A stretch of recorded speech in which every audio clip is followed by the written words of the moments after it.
submitted to the question box. Yeah, that's it.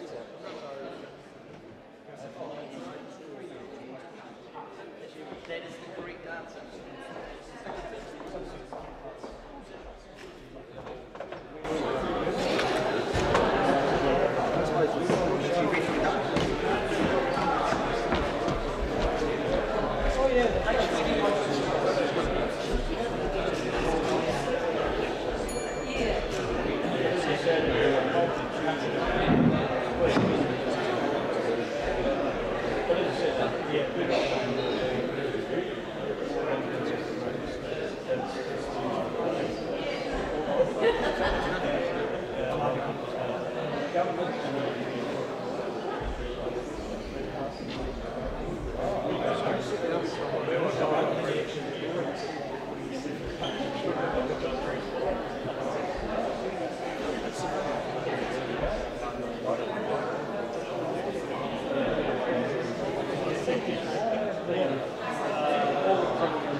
Good evening. Welcome to Hokitika, Regent Theatre.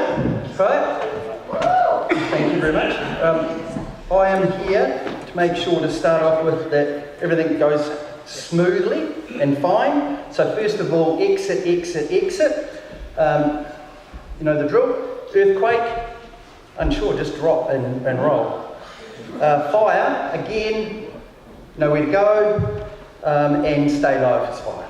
Right? We have apologies by Rebecca Pearson, Jan Dirks, Sheila Julian, Riley Burton, Les Morgan, Jane Neal, she's got us a video in her allocated time, Donna Beard, Flo In, whose child's in hospital, yes, and Richard Ormanston, who's unable to attend. And what happens is we have the lovely people here get 2 minutes to speak, and the mayoral candidates get 4. I have my lovely assistant, Charlie, who's going to do my ding-ding-dinging, so we're all under that. After that, I will ask the questions that have been opened. I haven't read them yet. And then, once that's all done, we will open the floor to other questions. Is everybody happy with that? Yeah. Thank you. That's it. Perfect. So, is there any questions to start off with?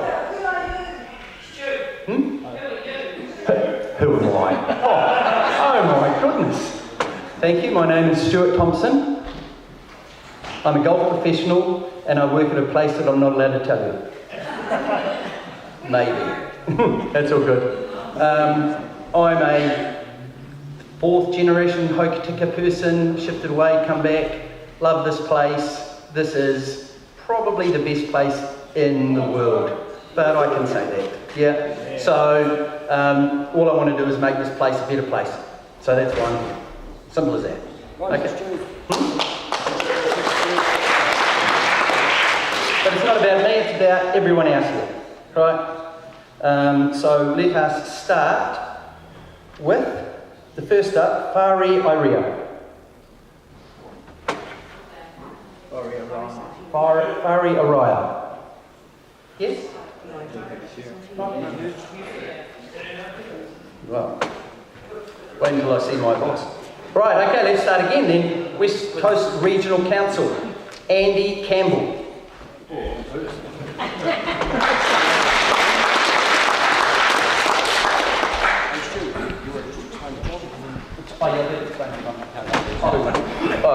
So they get 2 minutes, and at 1 minute 30 they get 1 ding, and at 2 minutes they get 2 dings, and at 2 and 10 seconds past 2 minutes they get the ding, ding, ding, and gone. That's how it works. Oh, thank you for coming. My name's Andy Campbell. We farm in Harry by Lake Waianki, farming there for 35 years. I'm married to Jackie, who I owe a big thank you to because she's just had to feed 200 calves by herself. We have 3 adult children, all in business in South Westland. I'm currently a West Coast Regional Councillor. During this term we've completed or started flood walls and fans, Hokitika, Greymouth and Westport. So hopefully we're making Hokitika and South Westland a safer place as well as the other areas. I feel the council is now running more effectively than when we got in 3 years ago. With regards to the administration of the rating schemes, it had been really failing with the previous council and it's taken quite a bit of work to get sorted out, and it is getting sorted now. The council is running more effectively, I feel, and we've got a good calibre of staff here now. It was in a bit of a mess. The key issues for the council now, I reckon, are river protection. We need to do timely maintenance, and I've suffered the result of that, so I can vouch for that. We need more funding for our rural rivers now, because it's getting very expensive. Have I got another second? We need to get on top of the consents. It's costing a lot of time and cost with that, and we need to look at another avenue for pest control too, I think. Thank you.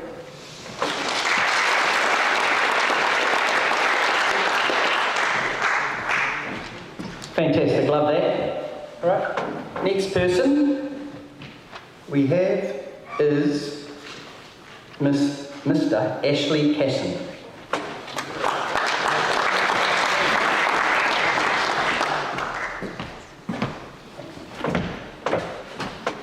I just want to acknowledge that it's Te Wiki o Te Reo Māori Language Week. Tēnā koutou katoa, ko Ashley Casson, tōku ingoa. Good evening everyone. My name is Ashley Casson. I am seeking your support for one of 2 Westland constituency seats on the West Coast Regional Council. Firstly, thanks to the organisers of tonight's events, to Hayley and the theatre team for hosting it, and to Stuart for emceeing it. I also want to acknowledge all of you in the room here tonight with us and those watching online for engaging in this process. And I also want to acknowledge everyone here behind me who's trying to do better for this place and standing up in a time when it's difficult to do so. For those of you who don't know me, I live in Hokitika and proudly call this place home alongside my wife and 2 sons. In my day job, I manage the West Coast Treetop Walk and Tower Zipline, and in the community I'm proud to be involved in local boards, sport and tourism groups. I currently serve as the Deputy Mayor and as a Southern Ward Councillor on the Western District Council, roles that I've been honoured to hold for the last 3 years. What drives me is simple: contributing to better outcomes for this place and its people. I'm not here to make promises I can't keep, but I will turn up, speak up and do work in this place for you.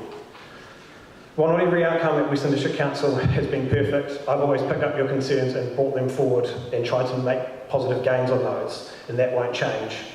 If I could achieve one thing during this term at the West Coast Regional Council, it would be Franz Joseph master planning alongside the community, the government and both councils. A clear plan and pathway forward for the people and businesses that so desperately need it is warranted.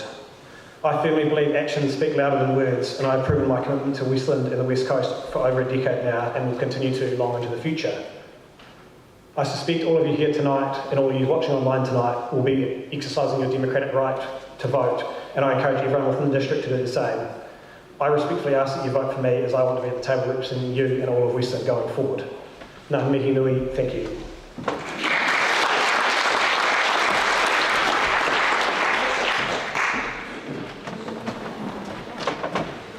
Thank you, Mr. Tashin.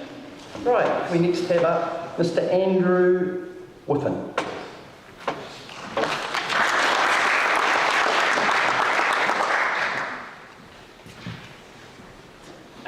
Good evening, everybody. I'd just like to say thanks for everybody who's turned up tonight and the organisers of this, because it provides a great opportunity for myself and fellow candidates to actually express ourselves to members of the public.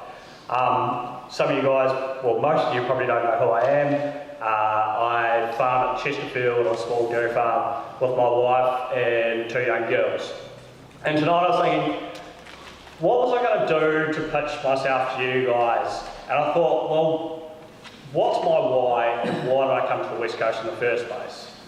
And one of the reasons was the West Coast provided opportunity for young people and young families, and also created a great environment to live in, to grow a young family up and be involved. And then I thought, well, why do I want to stand for the Regional Council? And I think the key thing is we've got to protect that for the future, for our younger generations and for the people that live there. And how do we do that? Well, how do we do that is by investing and protecting our infrastructure. That gives people encouragement to invest and develop within the community and grow our communities and support ourselves together. Now, how do we get infrastructure and investment? Well, we need to have a simple consenting process. And if we simplify the consenting process with limited cost, we can get people to invest. That way, with more people investing, spreads the fixed cost of rates burden, which will ultimately leave lower rates overall for us. At the same time, what's special to us? It's the environment. And we've got to protect that and keep set bottom lines to improve our freshwater and biodiversity as well. So through these series of process, we can all have a vibrant West Coast and have it for the future of our younger generations. Thank you.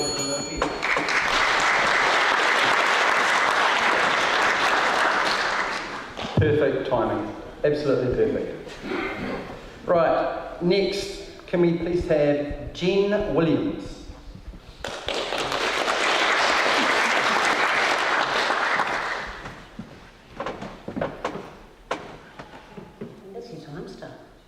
Hi everyone, I'm Jen Williams. I live in Franz Joseph with my husband Jeremy and my 2 children. I'm a 5th generation West Coaster and grew up on a family farm in Whataroa. My husband and I own a concrete and contracting business in Franz, and I also work as a base manager for a local helicopter company. I really enjoy meeting and chatting to people and have connections up and down the coast. My parents live here in Hokitika, and as my children seem to enjoy playing a lot of sport, I am a regular visitor here. I've either attended school, worked or lived in every town from Harry to Fox Glacier, and also enjoy visits to Haas where my sister lives and works as a school teacher. I'm always keen to have a yarn and hear people's opinions on situations they are involved in. I really enjoy helping out in the community, and I volunteer as a first responder for St John, race coordinator for the South Westland Triathlon with a local civil defence group, and have just finished 3 terms on the Franz Joseph Glacier School Board, which has given me good insights into governance roles. I became very interested in the role of the Regional Council when I helped form the Waiho River Southside Group after the flood in Franz in 2019. We worked with the Council to reinstate and retain protection works on the Waiho River.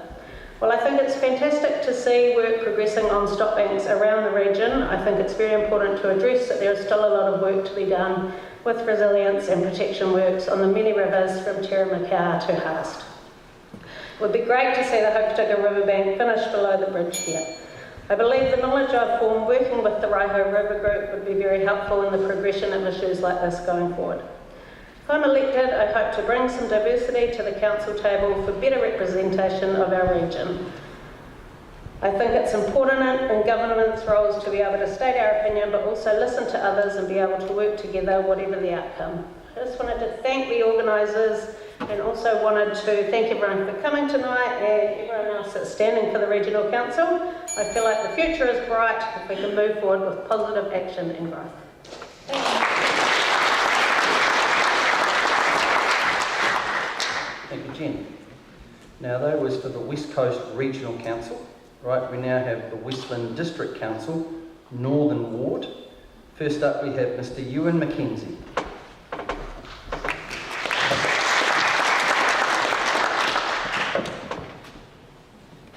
Thanks for coming to this event to meet the candidates, but hand on heart, for the last 4 weeks, weekends and evenings, I've been going out to meet the voters street by street around the Northern Ward in the Westland District. And the feedback, frankly, is shocking. The personal conversations I've had with voters, tenants and ratepayers is just heartbreaking. The rates have just got to a level that just some people can't afford. One of the people I met is retired, they've still got a mortgage, and they're still having to clean in the mid-70s to try and make ends meet. My impetus to come on to council is to drive the debt down. We shouldn't be wasting ratepayers' money paying interest to a bank. There's lots of ways we can do that, but we also need to improve the revenue coming into the council. You might have read one of my initiatives to set up a beautification trust in order to charge tourists just $1 to help keep Westland beautiful, pay money into that trust with estate gifts and bequests, and find some way, apart from hitting ratepayers, to boost our income levels.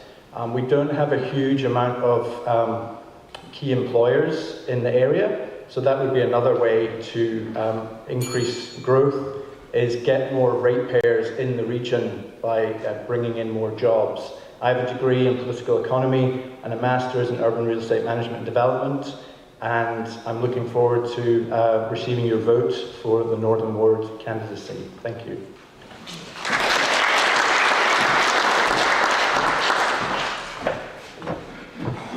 Thank you. Next, can we have Mr. Greg Maitland?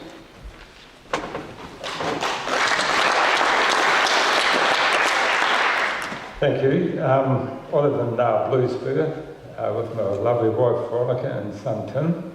I was born on the west coast in Hokitika. How many, could I have a show of hands, how many people are here tonight hoping to see councils reduce rates and expensive rent? Okay, that's what I expected to see. In my opinion, the only thing that's going to change that is if the government stumps up with some more funding for councils. In the OECD, they state that New Zealand councils receive around 10% of their budget from the Crown, compared to 15 to 20% from other OECD countries. And I think that's a real issue that we've got to look at, that I don't think the council's going to go anywhere, or any council in New Zealand is going to change, because we're pretty much all in debt until the government stumps up. It's just, it's unsustainable at the moment. Since the 2002 Local Body Act, councils have been lumbered with huge amounts of compliance regulation, and which has been another large increase in staffing levels. And a lot of the stuff that councils do is important, but it's basically the government offloading their responsibilities onto councils. Another thing is that Yeah, sorry, a bit lost there. Anyway, I think that's got to change. Other things in council that have to change, I think, is when they do the financial yearly financials for what they're going to do, and they list all the amounts that they're going to spend on things. For example, the pumping station in Livingston Street for 1.3 million. They shouldn't be advertising that stuff. That's sort of, you don't give your contractors, tell them how much you've got to spend. I think that's a huge mistake. I think annual teams should just say that, remind.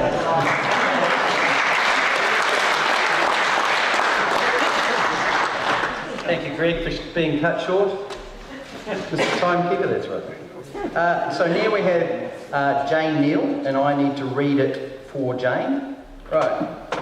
Tēnā koutou katoa. Thank you all for coming along tonight. My apologies for not attending in person, but I had a prior commitment wearing another hat. Speaking of commitment, when I commit to something, I will stay the distance. In the past 9 years, I think I have only missed one monthly council meeting. In council meetings, I push for transparency. I want the public to know what is being discussed wherever possible.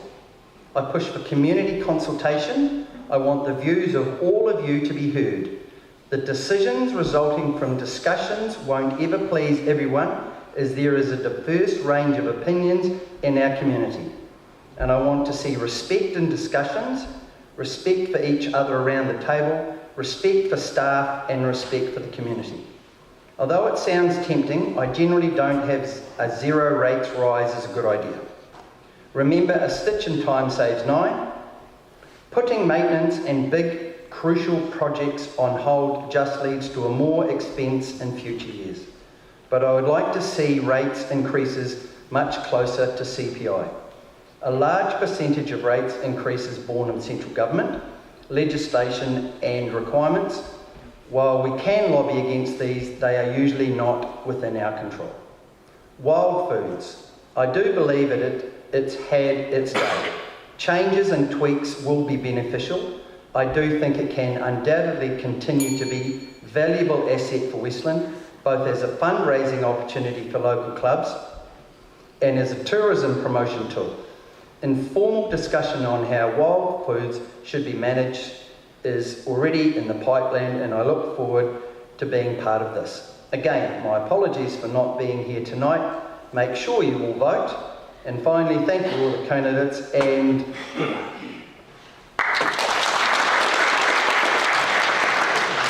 right. Next up, we have the Westland District Council, which is the Hokitika ward, and first up, Mr. Phil Barker.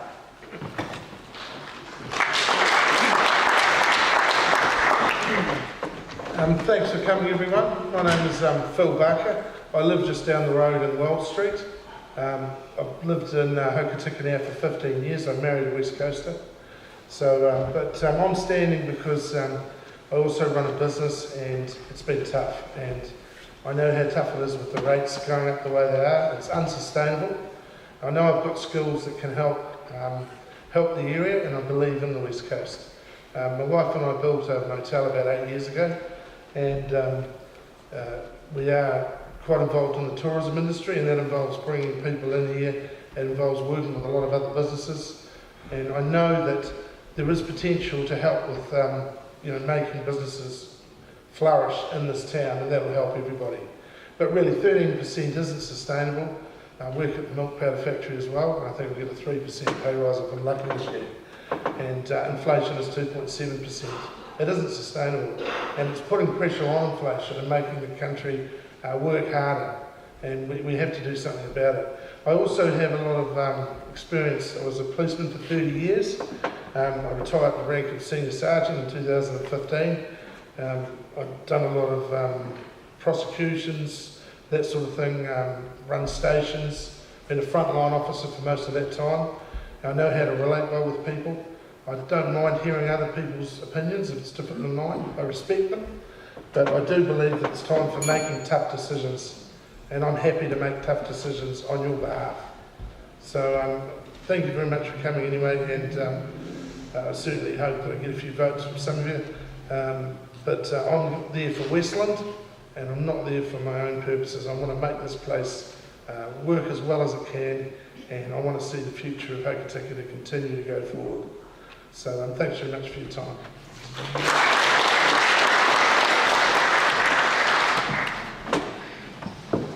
Thank you, Mr. Clark. Next, can we have Mr. Martin Bollard?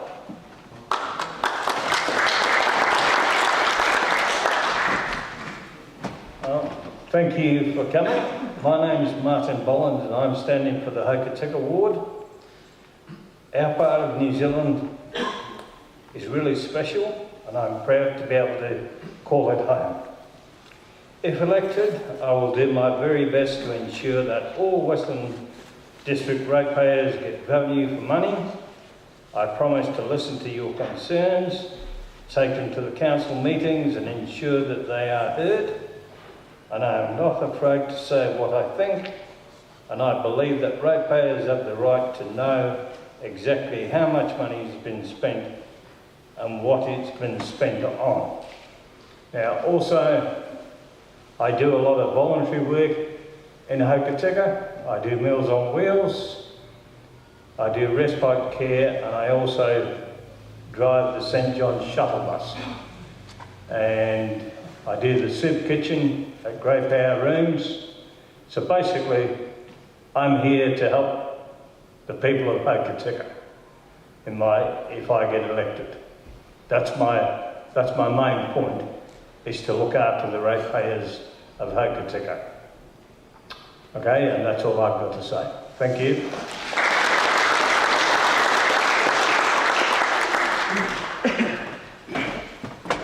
You've taken my bloody notes. Yes.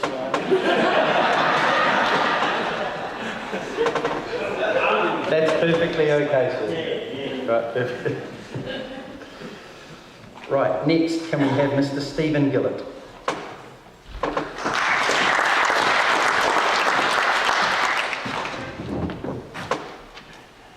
Evening, back for another 2 minutes of terror. So, my name is Stephen Gillett and I'm currently a District Councillor in the Hokitika ward. Now, I'm not going to tell you how many generations of West Coaster I might be, who my partner is, how many kids I've got, what my dog's name is, and what rugby team I support. You're not interested in that. What you want to know is, can I afford to pay my rates? When I turn the tap on, water comes out. When I put the rubbish out, someone takes it away. And that there's roads and footpaths to get around. So core stuff like that, plus a whole lot of other big picture issues, and working only for you have been my focus during the current term. It hasn't been easy, but I certainly have tried. I've analysed, scrutinised and challenged along the way, and I've been battered and bruised at times. It's also been harder having most of myself and 2 others regularly active around the table. And one of those doesn't even have a vote. So at the last election there was a real mood for change, and so we had a big clean out with a lot of new faces, including myself around the table. So this time I put it to you, a mass clean out is not what we need. I believe the toughest challenge for this new council to address the big issues ahead will be leadership. Choosing who will be near is not going to be easy, as all will have their pluses and minuses. So because of that, it's going to be more important than ever to have the most competent and active councillors at the table. I'm looking for not only your support to put me back in council, but to carefully choose the rest of the council team. We have a lot of good people behind me here tonight to choose from, but you have to choose the best people for the job, and not just because you like them.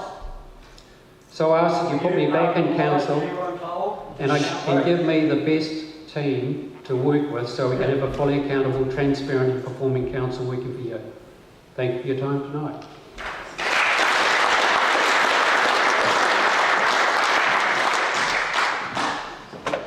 Thank you, and please refrain from interrupting them. We pay these people. We have a right to have a say. No, you don't. You don't have a say until I tell you allowed to say. Right? I've got the mic. Right? But afterwards, after everybody's had a talk, then there can be questions, then we can have a talk. Right? Thank you. Next up, can we please have the flow in, play the video, please?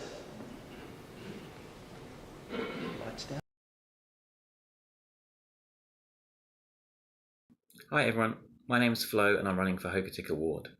Thank you to the organisers for this chance to speak, even though I'm not there right now. My child is sick, so I'm currently here at Christchurch Hospital. We live in paradise, or we did. Thanks to the reckless decisions of past councils, it's turning into a nightmare. Skyrocketing rates are crushing us. Families I know, people that I work for, are barely scraping by. And the future is just more insane rate hikes, which will make it unaffordable to live here. We have to stop this now before it's too late. This council dreams of turning us into another Queenstown, like a shiny tourist trap. They don't feel the pain, they're cushioned by fat paychecks, funded by our hard-earned money. My position is crystal clear. No more wasteful spending. None of it. We're broke, drowning in the council's addiction to rates and prestige. It's time to force them into cold turkey. They need to stop blaming the government, because the rot is inside the council, the culture of endless spending, status chasing and excess. That means we need to elect fighters who won't buckle, irritating ones, annoying ones. Every candidate pushing for more spending or more of the same is not your friend. Every candidate with pet projects is not your friend. They're a threat to your wallet, your home and your kids' future. This election is critical, our last shot to steer the council away from bankrupting us. Vote for me and I'll storm in there and battle every day. I'll expose the spenders, I'll name names and never back down. With your mandate, we'll force fiscal sanity. God willing, we'll reclaim our paradise. But I need you to give me that vote, or go broke. You can ask questions and email them to me and I'll respond. I'm afraid there's no two-way answers back and forth today. Anyway, thank you.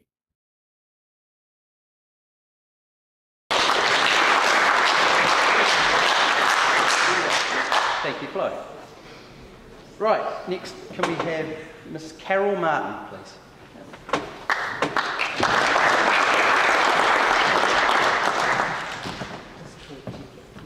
Oh, Mrs. Carol. Kia ora. Again, thank you for all coming this evening and for those on live stream.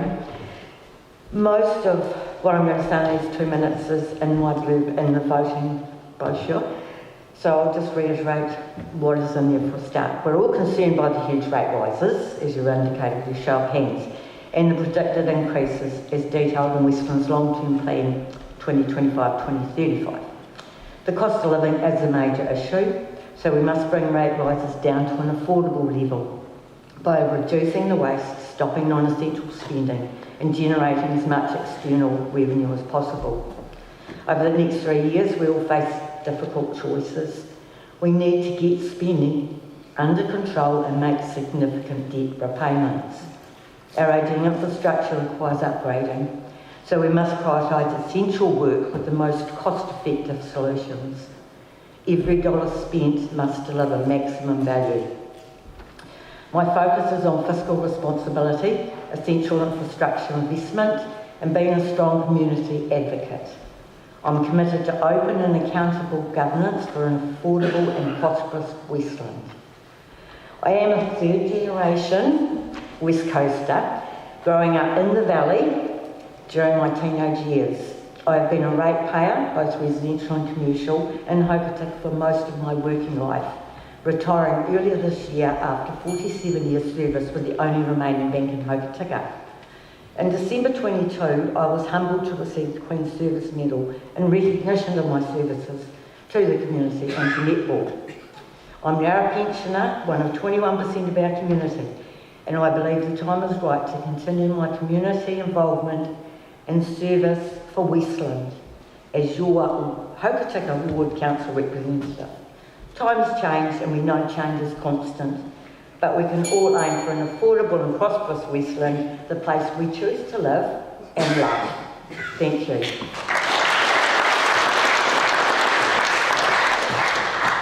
Thank you, Carol. Next, can I have Mr. Joseph Walker?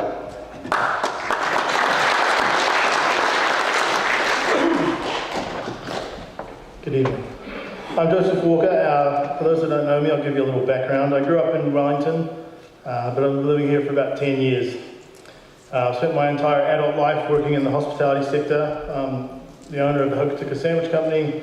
I'm on the executive team at Destination Hokitika and a homeowner and father of 2 young daughters. The reason I'm standing for council is pretty simple. I care about this place we call home. Like many of you, I feel the pressure of high rates. Over the years, talking with people from across our district, I hear the same complaints again and again.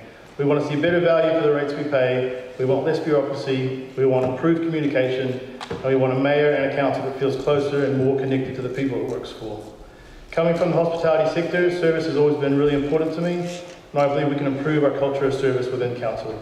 That means councillors that listen to the community, communicate honestly about the challenges, and make decisions with transparency. That means council staff who roll out the red carpet and not just the red tape.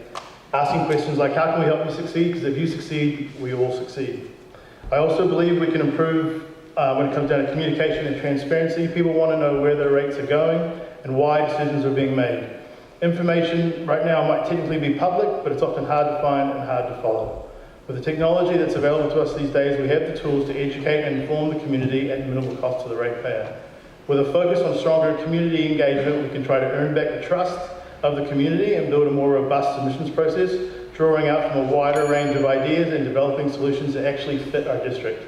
Look, there's no doubt Westland is a unique region with unique challenges, and we can't simply copy what other councils do. At this stage, we can't afford business as usual. If we can simplify where we can, deliver what really matters to people, cut some of the non-essential spending, we can keep rates within reach for everyday people. That means broadening our rating base through supporting development and investment in our region, adopting fair user pay models where appropriate, and making tough, prudent spending decisions. This is a tough job and the challenge is huge. I don't claim to have all the answers, but I will bring integrity, I will listen, I'll ask the right questions, and I'll make choices based on what's best for all of us, not just the system. Cheers.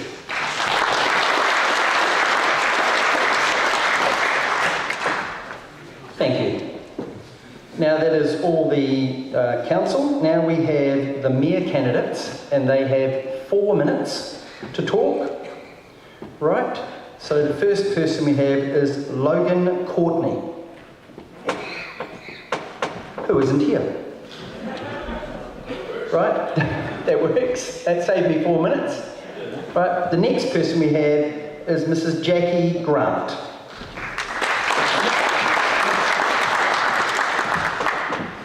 Kia ora everybody, my name's Jackie Grant.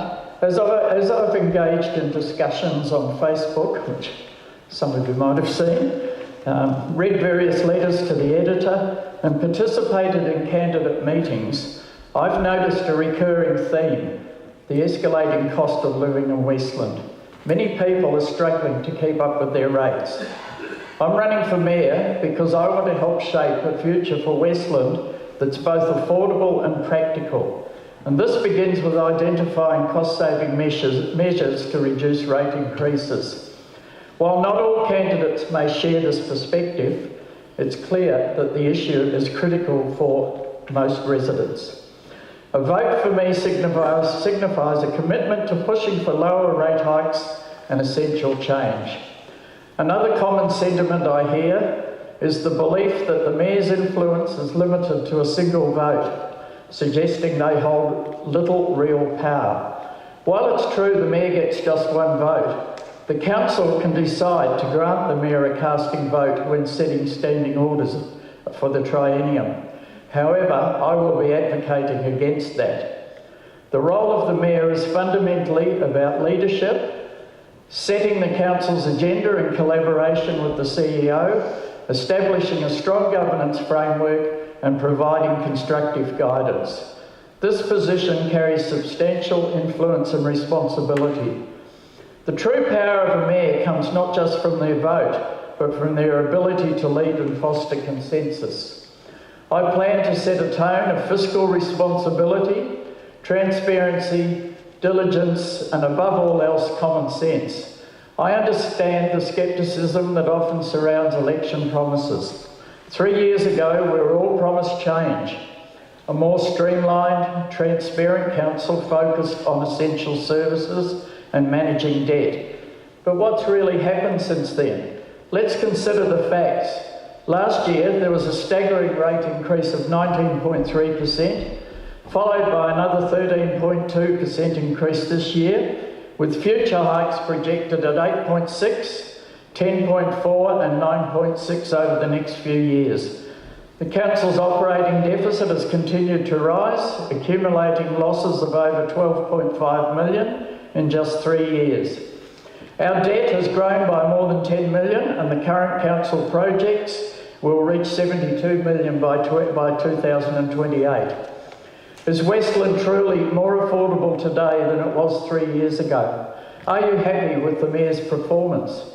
I believe it's time for a fresh perspective, time for someone willing to make tough decisions, challenge the status quo and prioritise the needs of our community. My straightforward 10-point plan outlines a clear path towards a financially sound, efficient and community-centred council. Ratepayers are demanding greater transparency on how their rates are spent and what they cover. Casting your vote for me means voting for an unprecedented level of openness at the Westland District Council. We can't afford another 3 years of just maintaining the status quo. We must have a plan that works for the majority. It's time to stop the financial drain and begin building a council that truly serves us rather than against us. I'm prepared to lead and work alongside new councillors and the community to turn Westland around. Some of you may argue that change carries too much risk, preferring to stick with what's familiar. But I encourage you to take a good look around. The challenges we face are not new. They arise from inaction, a reluctance to adapt and a failure to effectively challenge the government, which has allowed council staff to make decisions that the Mayor and councillors should make.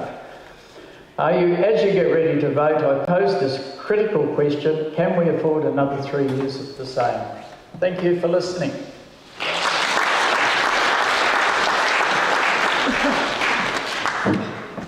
Thank you very much. Next, Mrs. Helen Lash.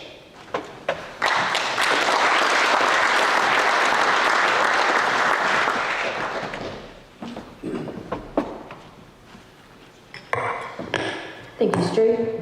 Tēnā koutou katoa, welcome, and thank you for the opportunity of presenting this evening.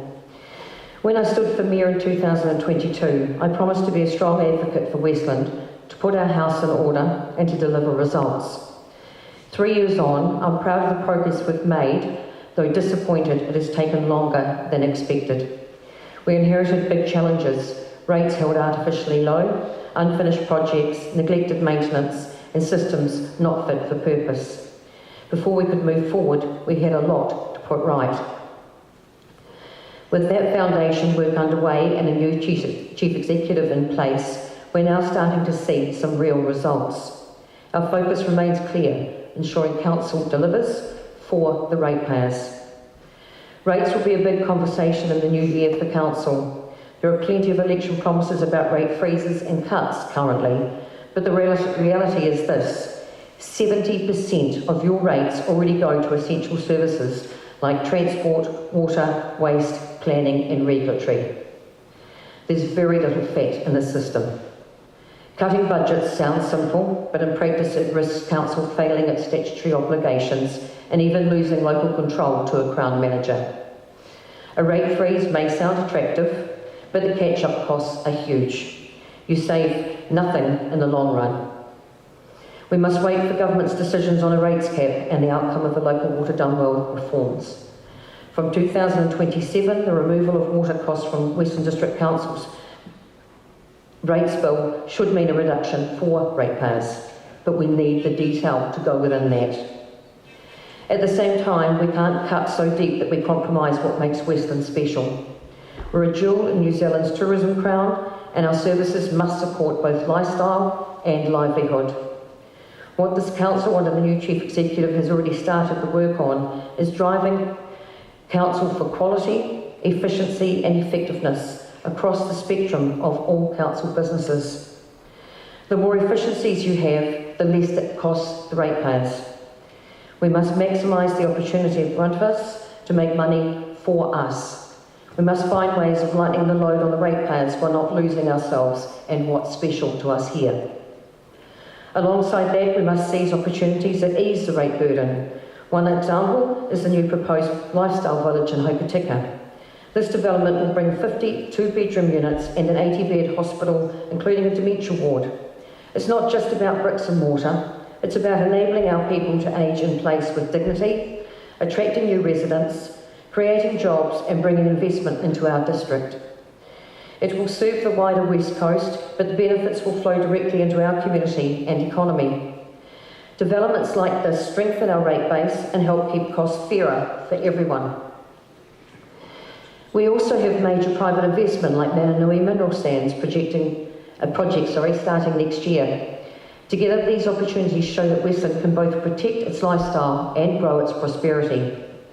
Over the past 3 years, I've worked hard to build strong relationships with iwi, my fellow coast mayors, regional leaders and government ministers. Those relationships have delivered tangible benefits, like the fully funded Totra Bridge replacement and Hokitika Airport upgrade, projects that would otherwise have landed directly on ratepayers' shoulders. That is what advocacy and respect at the table achieve. I've loved every minute of the last 3 years serving you as your mayor, and I've taken the role very seriously and given it my all, and I'd do it again in the blink of an eye. Yes, it can be rough at times, and in fact it can be frightful when you are the subject of social media nastiness and bullying. But serving Westland to the best of my ability far outweighs the downsides of that behaviour. Being your mayor has been both a privilege and a responsibility. It's not always easy, but serving Westland, a place my family and I have called home for 30 years, has been one of the greatest honours of my life. Let's work through these difficult times together, start moving forward with confidence, building on what we've achieved, ensuring Westland remains strong, resilient and proud. Thank you.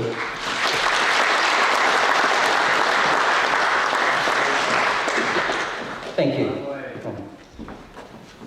Next, can we have a video played for Mr. Richard Ormiston?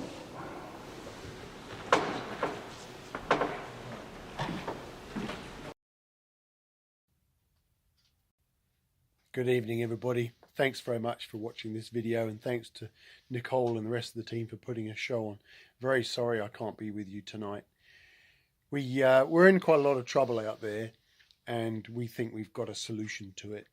It seems to us at Money Free New Zealand that nothing that we can do in the conventional realm is actually going to work. Most of us are getting on a bit now, and we've seen really a deterioration for the last 30 or so years that nothing we are conventionally look at is going to work. So maybe we should look at a different way of doing things, which is what we've been promoting for some time. This is called a resource-based economy, where everything is free and everything is voluntary. I realise it's not conventional mayor and council business, but as I said, we've got to do things very differently now. So it might be worth a look. I won't take up too much of your time because I realise you've got a house full of people that did actually turn up. So thanks for listening, but have a look at a resource-based economy. We're Money Free New Zealand, and we might have to go a little bit beyond our comfort zones to find a way out of this. But as we see around us, such abundance and such wealth in real terms, such knowledge, such technology and such capability, surely there's a better way we can run our society. Hope you have a nice night tonight, and yeah, let's just look a bit further and there might still be a way out of this. Thanks very much. Good night.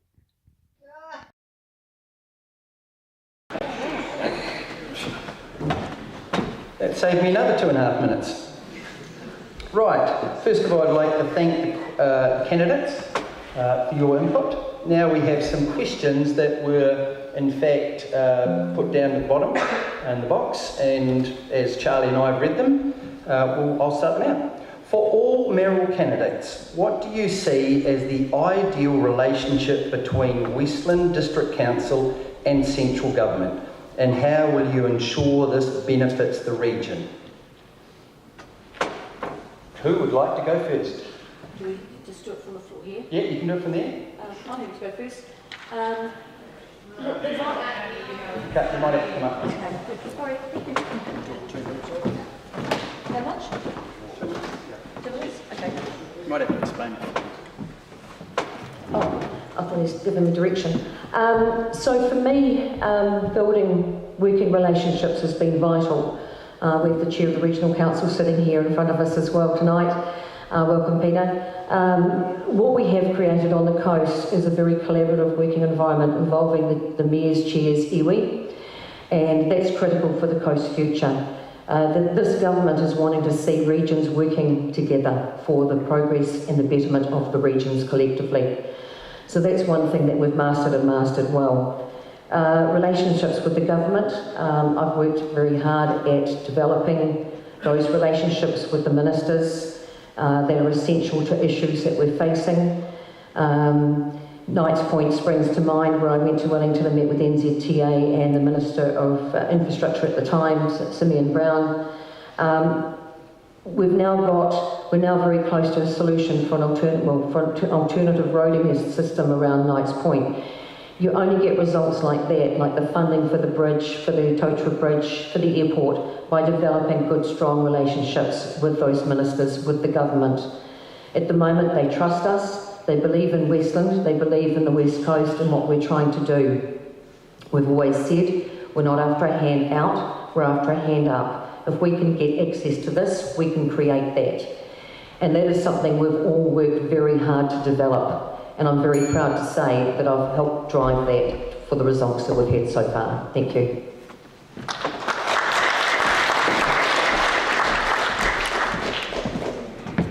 I guess ministers like councillors and mayors are only there at the will of the people on 3-year terms, so having relationships with specific ministers, I don't think, while it's good, I don't think that's the be-all and end-all. I think it's having strategy. And I'm just going to leave it there because I'm not in the seat, so except you've got to have good strategies when you're dealing with government ministers. I know from my time on the Human Rights Tribunal of 9 years that you had to deal with people like that, and you always had to have a strategy. Okay.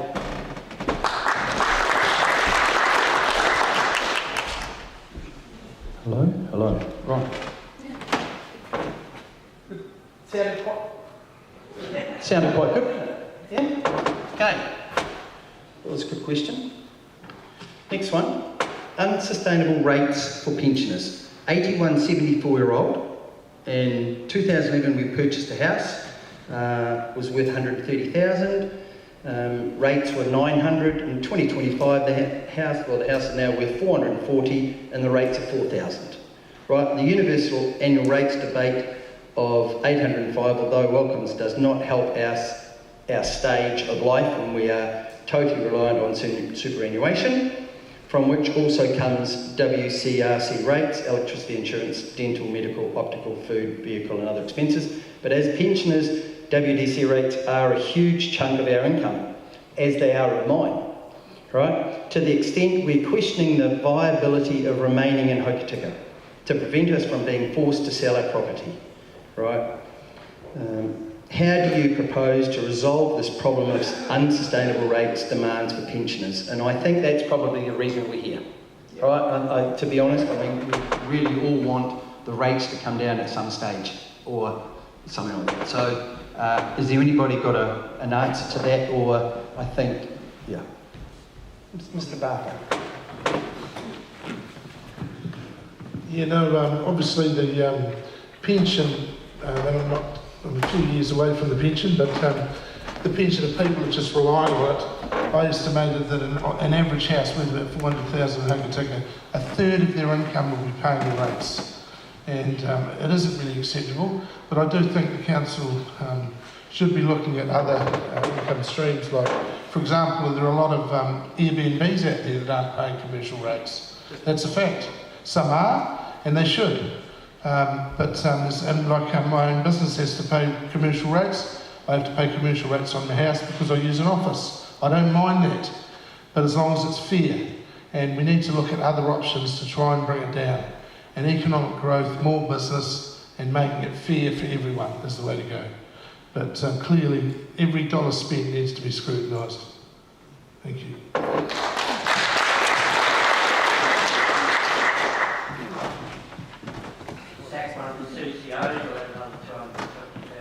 Yeah, I'd like to answer that question as well. I imagine everybody here, when they were paying tax in 2019, PAYE, that hasn't actually changed much since today. And yet I know that our rates have gone up since 2007. They've nearly tripled. So everyone in New Zealand, their rates have gone up like a skyrocket, but the PAYE tax has not. So that's another question I think we should all ask our ghost on the coast, Damien O'Connor and Maureen Pugh, why that is the case and why government does not fund councils more than they do.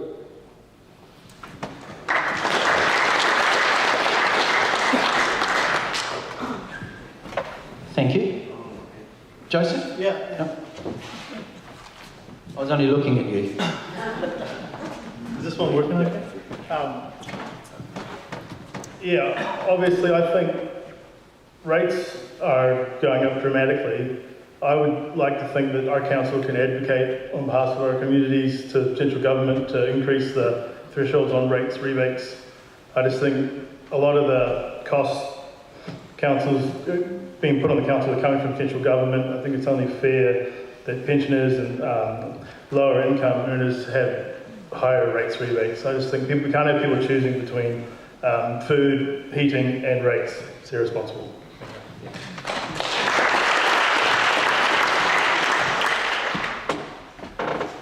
Right. Question for Jackie. It was reported at recent Meet the Candidate event in Franz Joseph that you said it wasn't worth going south of Franz Joseph because there wasn't enough voters to make it worthwhile. Do you see yourself as representing the whole of Westland or just Hokitika?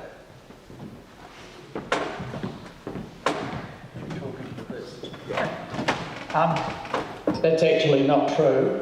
We've had this out on Facebook the other night. The person that asked that question in the bar after the Franz Joseph meeting was told we had a conversation and I said there are about 500 ratepayers between Ross and Franz. That was the comment that I made. Of course, every candidate has got to be there for the whole of the district, and that's from the Aotearoa to Hask. I'm just saying that question just wasn't true. Okay, thank you.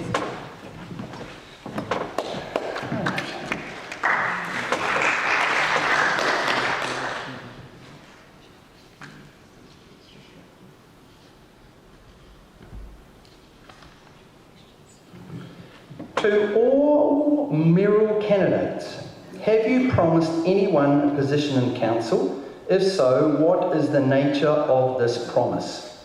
And this will be a yes/no answer. First up, Mr. Cashin, yes or no? Mayoral candidates. Oh, sorry, there's a Mayoral candidate, sorry. Right. So the other guy that's here won't have to worry about that. Right. Jackie Grant, yes or no? No. Good. Helen Lash? No. No. Everybody else? There you go. That answers that question. All right. Next question. Jackie, no disrespect to your age, but at the age of such and such, how do you see yourself being able to do the job across all requirements of the job?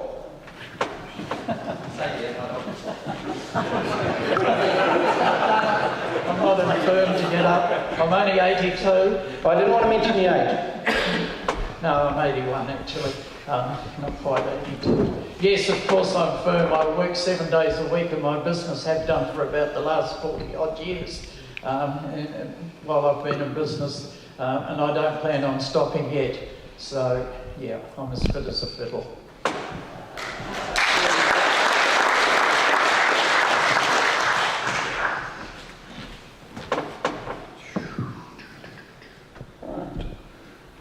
First, please explain what are all core or essential costs. They are referred to but not detailed. What non-essential services would be lost? Ask that again. No.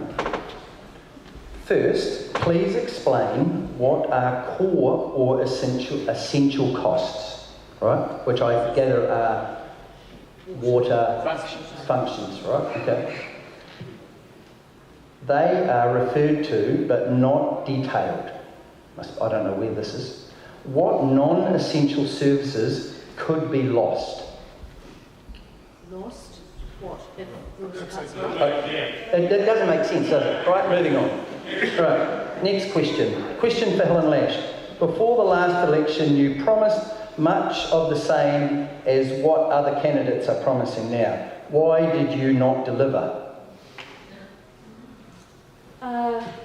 Well, I'd like to think that I haven't delivered on, but I think we all fall into that trap. We stand with the best of intentions. We get elected and then we find actually what reality is like sitting at the table, which is totally different to what it looks like from the outside. Things don't happen overnight at the council table. Decisions, there's reports to be made, there's a process to follow, and we're bound by the rules with what we do and how we do it. I promised to advocate for Westland. I've certainly done that, and I've certainly delivered on that advocacy work. Cost efficiency, we had no idea when we got elected what we were walking into at council and actually what the situation was. And that's been the hardest factor that we've had to bear, because we've had brakes on us and what we've wanted to achieve from the outside when we stood last time. In that respect, it's made it frustrating because there's an awful lot more we've wanted to do, but we've been unable to do it without setting things up correctly first. And as I said before, while it's been disappointing, I'm very confident now that we've got a damn good system set up at council to perform better, to react better for the ratepayers, and to bring a better end result. It does take time. Process takes time, and we are bound by some pretty extensive, heavy rules from Wellington as far as what we have to do to be compliant in everything that we do, in every decision that we make.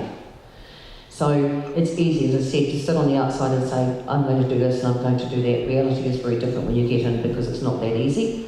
And that's probably why you sort of see less and less promises being made, because people are more aware of that situation.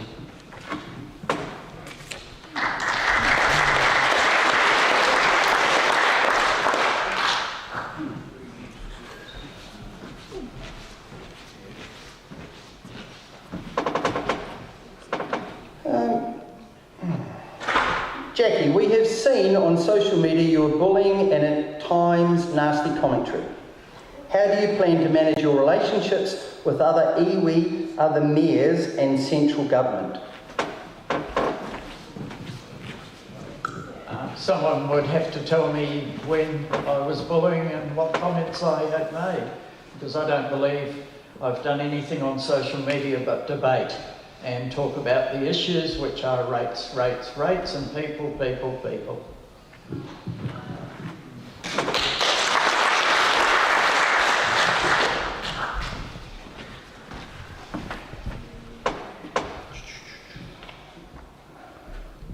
Mayor Lash, you recently commented on Jackie Grant's 10-point plan is nothing new. Jackie, however, said these are ideas she has been drip-feeding into councils over the time. Can you please explain your position on this and whether these proposals represent fresh thinking or recycled initiatives? I like that. Yep. 10-point plan. I know for a fact that 8 of those points on the 10-point plan we're already doing at council. Our biggest fault is that we haven't jumped up and down and broadcasted what we've been looking at, what we've been considering, and overall what we've been doing.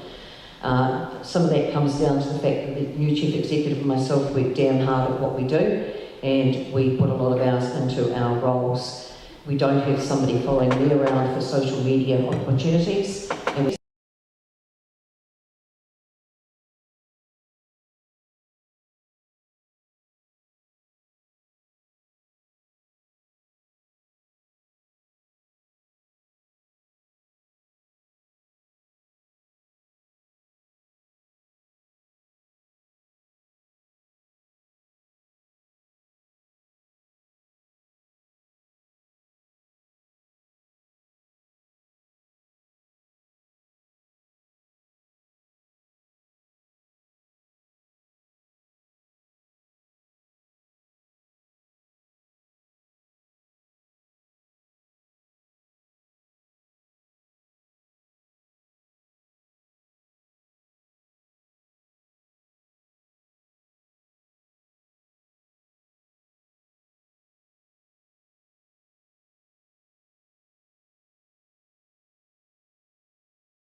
Next question. Jackie, we have youth committing suicide from online bullying and hate speech, which is significant and concerning, and we all agree with that.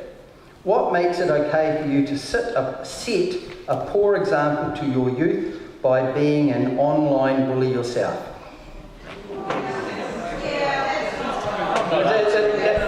These questions are obviously being set up. Is the person in the room that put these questions in the box at the door? No.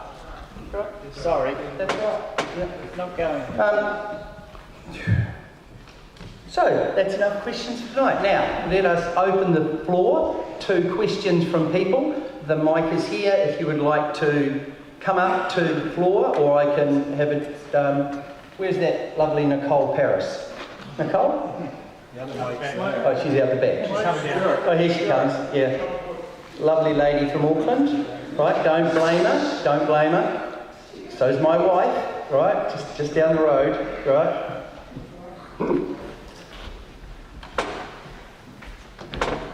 I chose it as my home door. I thought I'd just throw you under the bus. Thanks so much. So there's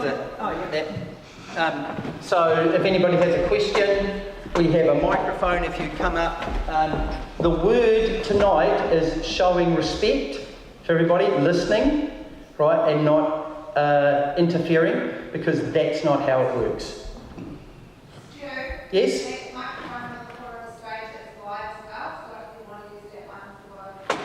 This one here? Can you hear me? My name's Fleur Lang. I'm a dairy farmer. I work in town, live in town, have kids in town. Why are we paying so much in the rates and we can't afford to keep our kids here? We need to create more opportunities. What are you doing as candidates to create more opportunities to keep our kids here, to grow our town? Can't hear. You couldn't hear that? No. Fleur wants to know what opportunities are being created for kids, to keep our kids here in town, in Hokitika. Yeah, what's happening for the kids?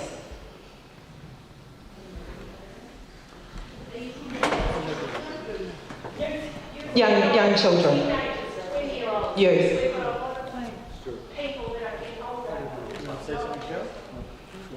Hello there, everybody hear me okay? It's not loud. There you go. How's that? Okay, then I'll just talk. So I've got a 17 and a 20-year-old myself, and one thing, I'm very aware of the fact that, we want our kids to stay.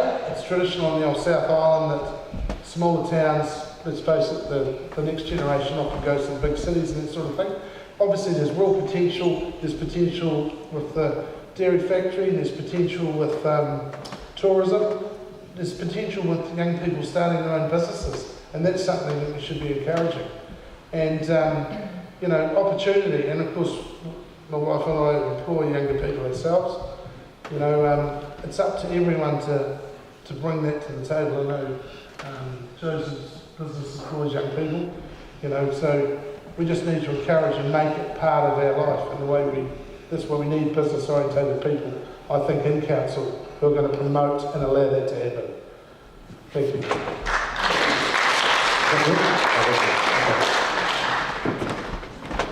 Questions from the floor? Carol, Carol? Thank you.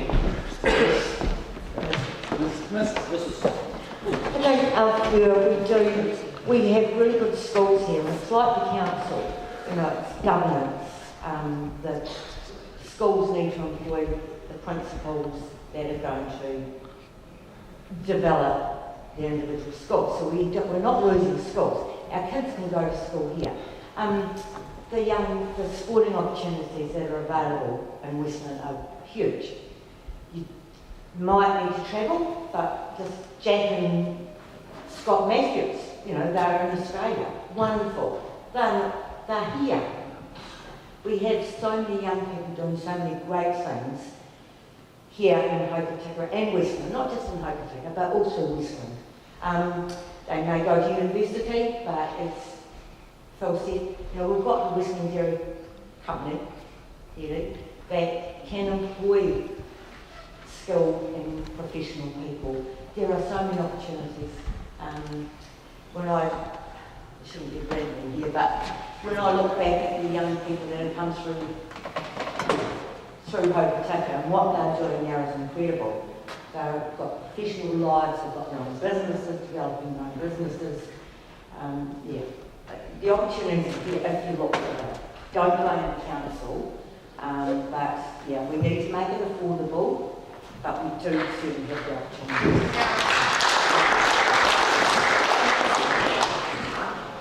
Yeah, I just want to say that council's role is to provide an environment for economic activity, not actually do it. So that's the core function of council. So we've done that, and you can see that in the racecourse development. We just need to provide the environment and the regulatory kind of landscape that makes it easier for businesses to set up. That's our role.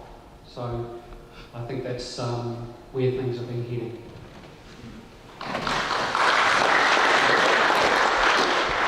Sorry, I don't have any kids, but I helped set up the Hokitika Tramping Club, and we're constantly getting feedback that nobody knew the club existed, and so it wouldn't take a lot for even the council to modify one of the websites just to list every single activity that teenagers and 20-somethings can get involved with, so that their time is spent proactively and enjoying the spaces and the activities on the West Coast.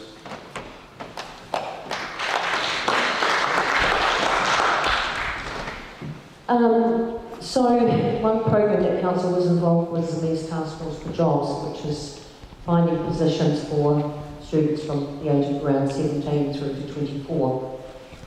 We've had some great success rates with that, and we've got some businesses that have still got kids doing their apprenticeships and moving through the system. We're also involved with another program copied from Rotorua Council, where they're looking at, especially if they've got a tourism industry, where kids can come into the tourism industry and get experience, live experience within the businesses. Also to that, the mayors and the chair of regional council have all met with the minister regarding our polytech in Greymouth. And we've been opposing the risk of losing that for some time, and we've been ranking that up quite a few notches. We have the minister coming back down to see us in November to talk about that some more. So what we're looking at with that potentially is having specialised training to fit the industries that we have on the coast. We know mining is significant, so the kids will be able to, those interested in mining will be able to get that hands-on experience with machinery or any other components within the mining industry. Tourism is the same. We've got mining starting here in Westland, so if we get kids into those training schools, they've got the chance of getting some jobs. We know things are tough. We know there's not a lot of variety out there, but I also know that scholarships have been looked at more seriously by not just Western Milk, but also Development West Coast, so we can give kids the leverage to go away and get upskilled and then come back and work here.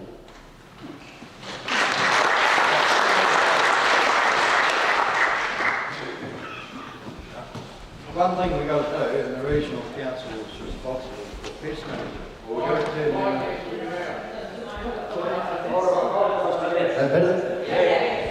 the so-called pests, we've got to turn them into a resource. We've got 600 kilometres of area that produces these pests. Well, if we turn them into a resource, go back 40 years, Hokitika had a venison factory up the road here. A venison factory up the road, we had a possum factory in Ross, a possum shop in Hokitika. They've all gone because we're treating all these animals as pets. So work on treating them as a resource, there'd be a massive lot of employment coming out of that. The other thing is we have a lot of windfall greenery that was allowed to be logged under the, not this government, the one before that, and then the last government banned all that, so we've got, you know, millions of dollars worth of timber just wasting in the bush. That should be allowed to be harvested, and that would give us a lot of employment, sustainable employment as well. Thank you. Hopefully everyone can hear me all right. Is that close enough to my face? I think this place is a heap of opportunity for young ones. I moved here as a 23-year-old, and the opportunities that's presented me have been unreal. Worth mentioning that it has beach. It's a great place to bring up a family. I've always said we've got two big sports outside of coal and milk, one being youth and one being old people at the end of life, and obviously the development up at the racecourse is huge, and stopping one of those people can then at the end of life, spend their life here and not be shipped off to somewhere else, which has been a massive issue. Those at the other end of life, you know, if they go away and train or educate or experience life elsewhere, I don't think that's necessarily an issue as long as they come back. Hokitika is a place to return. I think it's a huge opportunity. I've really enjoyed working with the youth at SWAS and Western High School around gateways into the young elected member space, and had some success there, and I suspect around the council table in a couple of trainings time we'll see some of those young leaders coming through into roles like this, which is really exciting. The opportunity is there for those ones that want to take it. I know it's hard, and I know some of them do go away and don't come back, but this place has heaps of opportunity for young people.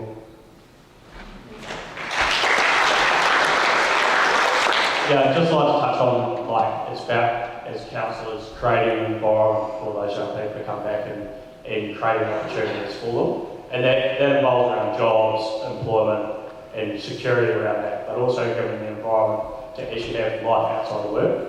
And West Coast does provide that. And I think as a lot of people go away, and it's not until you come back, and I grew up outside the district, but you don't appreciate what you've got until you go away and come back, or go overseas and come back. And it's about getting these people to come back, and then what skills they learn from overseas to bring that back to the coast, so that makes us all better. But the key thing we can do as councillors is make that environment attractive for them to bring the skills back, and that helps us all out.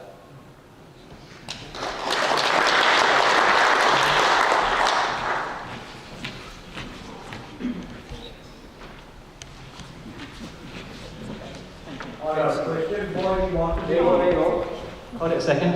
I was going to answer the question. I missed the question, but I'm listening to everyone else's answers. I'm going to get a gist of it. So I'm not a communist, and I don't believe in central control of things. I think if you try central control, everything breaks and we end up in poverty. I think if the council just gets its head out of everybody else's business and concentrates on its own business, makes it easy for other people to run their businesses, then we'll find opportunities grow here naturally the way they used to.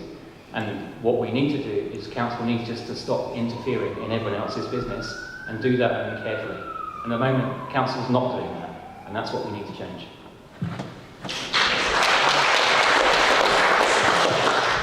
How many of these councillors are here? Yes. Kia ora koutou. Ngā mihi nui kia koutou katoa. Thank you all for sitting up there taking those pretty hard asked questions. I've got a question for a couple of sitting people that are sitting for mayor. Helen, do you know or are you aware of whether the government are going to pass the 5% cap rate?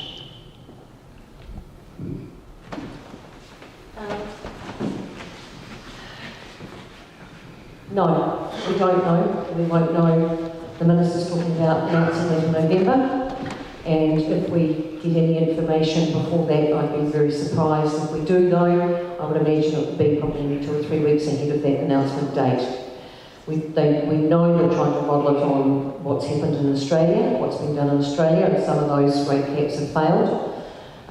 So what shape it's going to look at. We don't even know if it's 5% across the board or whether it's on the services that aren't included in the core services, so that's your library, your museum, the pool, all those sort of funding that goes into communities, Regent Theatre, those sort of things. We don't know what the rate's going to cover from them. We've got no idea. They have not had a conversation with us, and that makes it damn tough.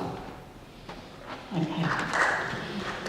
Jackie, what do you think might happen if that happens, if we do get a cap rate of 5%?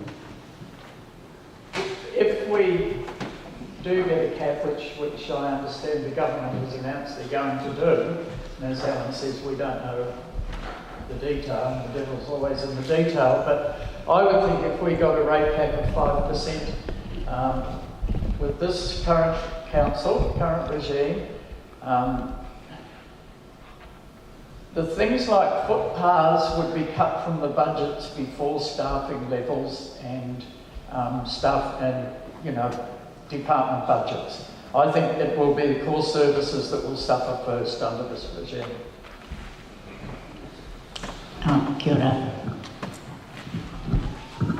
Right, we've got a young man over here. You had one question. Two questions. Can I just add on to that lady? Sorry. How many of you guys want to be here? I don't think we'd be here. How many of you people feel you need to be here? I think we all want to be here to serve. And then you give I love being here. I love being the centre of attention. Welcome.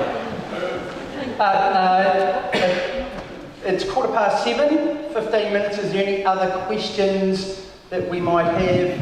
I think we've got a pretty good idea so far of where we're going. Okay. Stu.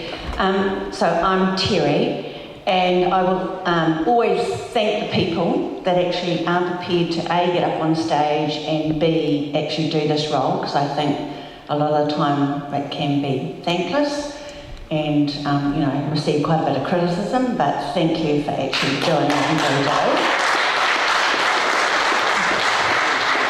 Ideally, we're not out for blood, but we are passionate about getting this good on the coast here.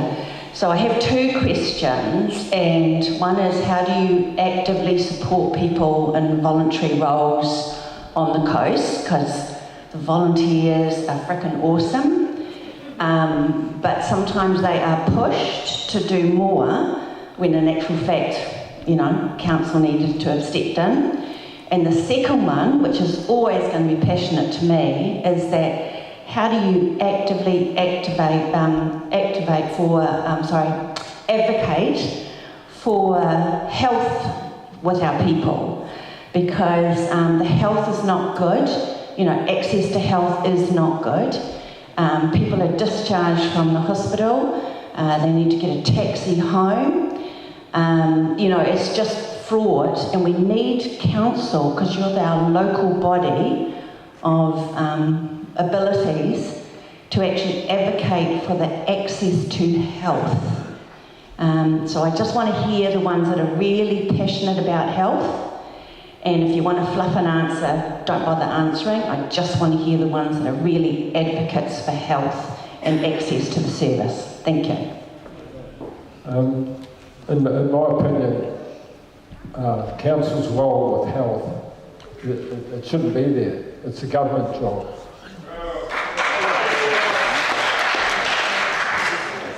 I'm the same. You didn't want to hear from us, but you're going to hear from me. That's none of the council's business. We've got established systems through the government for dealing with that. That's not council core business. Not working. That's not council core business.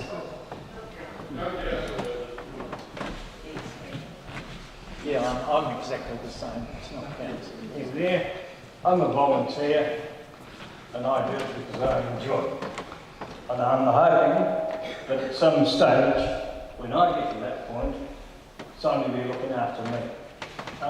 We had a meeting at Great 3 weeks ago, and we talked about, because people were getting discharged from the hospital, no way to get home.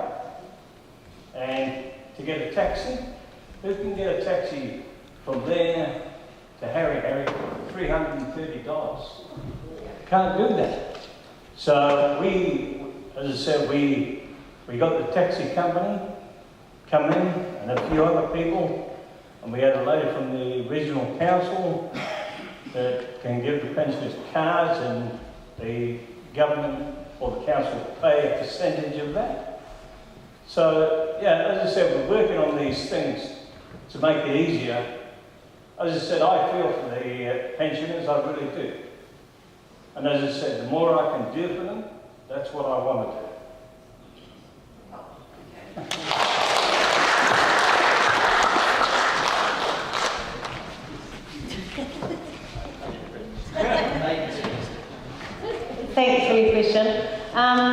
Just about the volunteers, I think one of the biggest volunteer sort of associated with the regional council is civil defence. I have quite a lot to do with that in France.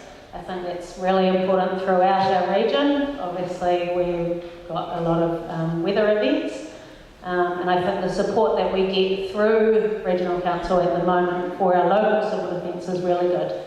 And I would be keen to encourage that, and I think that resilience is a really big thing for the West Coast.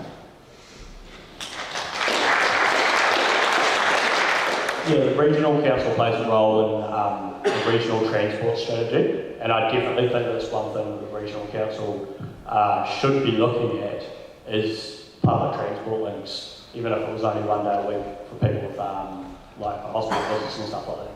I definitely think the council should be looking at it.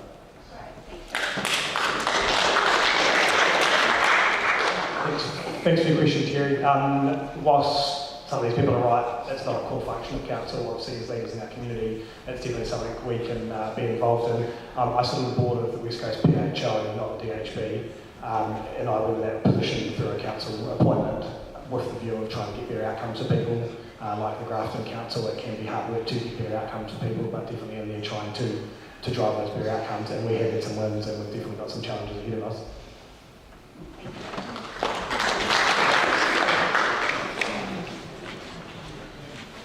Thanks for that question, Terry, and I know it's something that you're very passionate about, and everybody's right, it's not the role of council to be involved, but I have found in the role of mayor is that the advocacy role steps into the fore with that, and I have been asked to advocate for a taxi system, for a better system to have people transferred to hospital and back. And I have done a lot of work in that area, and I continue to keep working on that. So yes, while it's not core business, I do feel that all those sort of components are part of the advocacy role of the mayor.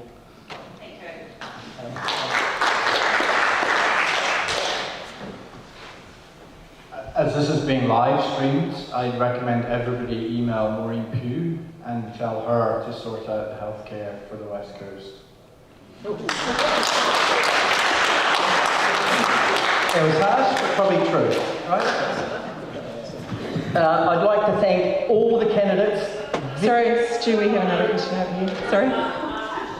Last question. Last but not least. My question is to the mayoral candidates. Do you intend to continue to run council on borrowing? And if so, at what level? And my second question is, do you ever see council stop borrowing and start to repay debt? And if you do, how are you going to go about it?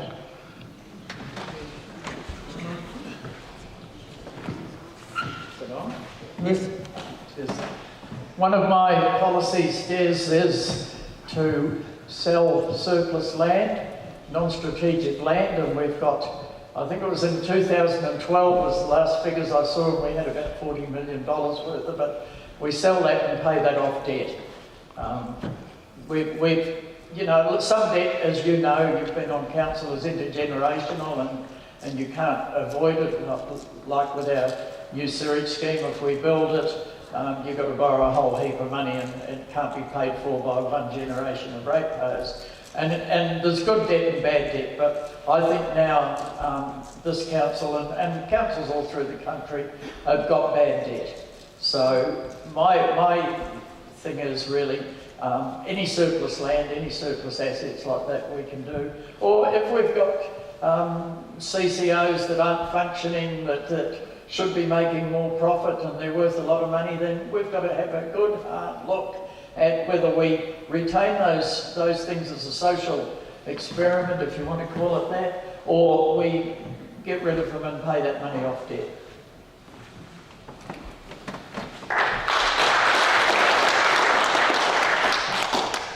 Thanks, Drew.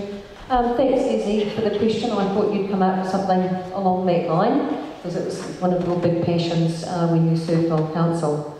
Jackie's quite right with a lot of what she has said, but regarding the land acquisitions that we hold, council shouldn't be in a position of being a land,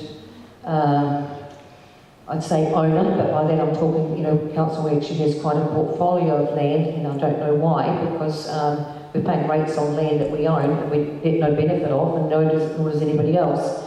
So that is something that council has voiced quite strongly in the past, and staff have already done quite an extensive spreadsheet of land throughout Westland that we are looking at moving on. A lot of it has not got a lot of value, it's got very little book value either, but it borders onto properties where the landowner of the adjacent property is already using that land. So it's all well and good to say that there's $40 million worth of land. Some of it is quite worthless, but it is a project that council's already taken on and working through. We also own 2 nurses' homes, one in Harry and one in Fox Glacier, and they are going up on the market as well. So it's been a pattern of old for former councils, but this council has said we do not need to be a landowner as such. We have the reserves to take care of, and we have an abundance of those sort of properties and road reserves to manage. As far as the debt is, yes, some of that will certainly be going to it, but it won't be in big chunks. We've got to work through the sale. But with that, we do have some developers that are interested in some of those extensive land ownerships that we have, and that's where we're going to get the biggest return, and that will go into debt reduction. Thanks, Helen.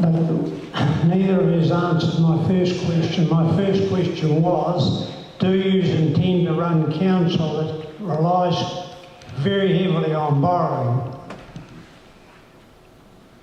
And the other question, and if I can add to that, when are you going to cut the cloth? Well, I think you've seen my plan, Des, and my plan is all about cutting the costs, cutting what I call the low-hanging fruit.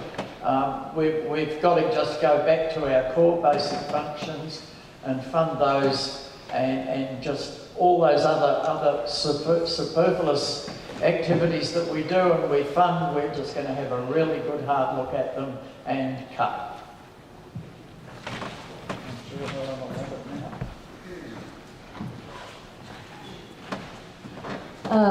Yes, so cutting everything else backwards, core services, I've already said 70% of the rates are core services. So we've spent last few years actually on what wasn't done previously, and we've still got to keep going with the work program that we're currently facing. Jackie's right with intergenerational debt. When you've got things like water, wastewater systems, that is a big bill to foot, and that is something that is referred to as intergenerational debt, so that it is your children, my children, and grandchildren will be paying that off. As far as the fluffy stuff that council funds, your pools, your libraries, your museums, the Regent Theatre, a lot of the social groups that are in town, if the wish is that they go and we don't fund those, then that is your decision. But it's a pretty serious step to take. It's better that we look smarter at how we can hold on to those things that we value in our lives. The other thing is, if we cut all those things out, what appeal are we going to have to any families wanting to shift here with their kids? It's a really hard decision to make, and it's not an easy one to sit at that table and work through those and look at those and say, what do we value? It's not for us to say what we value, it's for the community to say what they value and what they see as being vital as an attraction for future people to come and live here and work here and play here. It's a big decision, the cutting, but we're open to having a conversation with you anytime. Just on the side, right, there's 2 swimming pools. Just add just a little bit. Under my plan, I want to put that, and what I've said is that will go out to you to make that decision. It won't be a decision made by council. When those proposals are put to cut things like that under my plan, it's you, the community, that will make the decision, because you will be asked to make the submissions on it.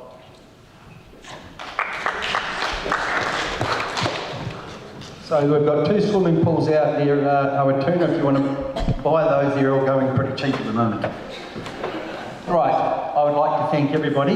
Is that right, Nicole? Yes? Thank you to everybody for coming along, especially you guys, because you're the important ones, and I'm here for you guys. And good luck, make sure everybody votes. What else? Nothing else, I don't think. Make sure you get your votes in early, and good luck. That's all I can say. Good luck, thank you.